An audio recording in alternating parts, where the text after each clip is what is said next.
मैं आज आपको अपनी पर्सनल एक टेस्टमनी बताता हूँ। आपको आइडिया नहीं है कितनी पावर परमेश्वर के वचन में है। एक स्क्रिप्चर में इतनी पावर है कि आपकी जनरेशंस को बदल सकता है यीशु के नाम में। जब मैं और मेरी वाइफ हम लोग मिनिस्ट्री में आए, हम लोग बहुत कर्जों के अधीन थे। बैंक के लोग कॉल करते थे और एक दिन मैं वचन पढ़ रहा था। रोज हमें बैंक से कॉल आते थे। एक दिन मैं वचन पढ़ रहा था और मैं इफिसियों की पुस्तक, I was reading the book of Ephesians, इफिसियों की पुस्तक पढ़ते पढ़ते I stopped on verse 3. I could just read two scriptures and as I read verse 3 I could not read any further, and it said, और उसमें लिखा था, He the God and Father of our Lord Jesus Christ, who has blessed us with every spiritual blessing in the heavenly places in Christ. क्या लिखा है वो देगा या लिखा है दे दी है? दे दी है। जब मैंने ये पढ़ा तो मैं रुक गया। वचन कह रहा था कि परमेश्वर ने तो हमें सब प्रकार की आत्मिक आशीषें दे दी हैं। जब मैंने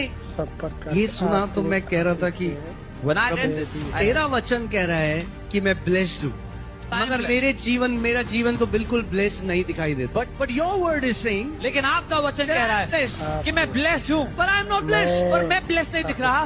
प्रॉब्लम ये है कि मैं परमेश्वर के वचन पर विश्वास नहीं करता। मैं अपनी परिस्थितियों पर विश्वास करता हूँ, मैं अपनी फीलिंग्स पर विश्वास करता हूँ, पर परमेश्वर का वचन जो सत्य है मैं उस पर विश्वास नहीं करता। तो मैंने एक कमिटमेंट किया, एक निर्णय लिया, that I am gonna believe what God's word says about me, whether I feel it or I don't feel it. यीशु ने कहा स्वर्ग और पृथ्वी टल जाएगा मगर मेरे वचन के एक बिंदु भी न टलेगा वचन का। Just because it is written in the word does not mean it will happen with you automatically.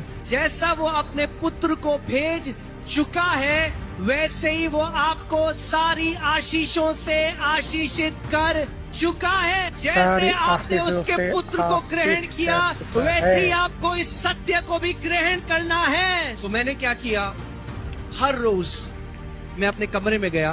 पहले दिन 3 घंटे मैंने परमेश्वर से भीख नहीं मांगी, मैंने किसी दोस्त से भीख नहीं मांगी, मैं किसी इंसान के पास नहीं गया हाथ फैलाने, मैं परमेश्वर के वचन के पास गया। मैंने अपने कमरे के आगे अपनी बाइबल को खोला, इफिसियों 1:3 के आगे खोला और मैं बार बार उसको अपने आप को बोलने लगा। And I said it to me again, और मैंने अपने आप से कहा, टू मी अगेन, फिर से कहा, और मैं अपने आप से कहता रहा, I kept saying to myself, I am blessed, मैं धन्य हूँ, not because I feel blessed, क्योंकि मुझे फील होता है, not because I have money in my account, इसलिए कि अकाउंट में पैसा, I am blessed, मैं blessed हूँ, because God says I am blessed, परमेश्वर कहता है मैं blessed and हूँ, I am what God says I am.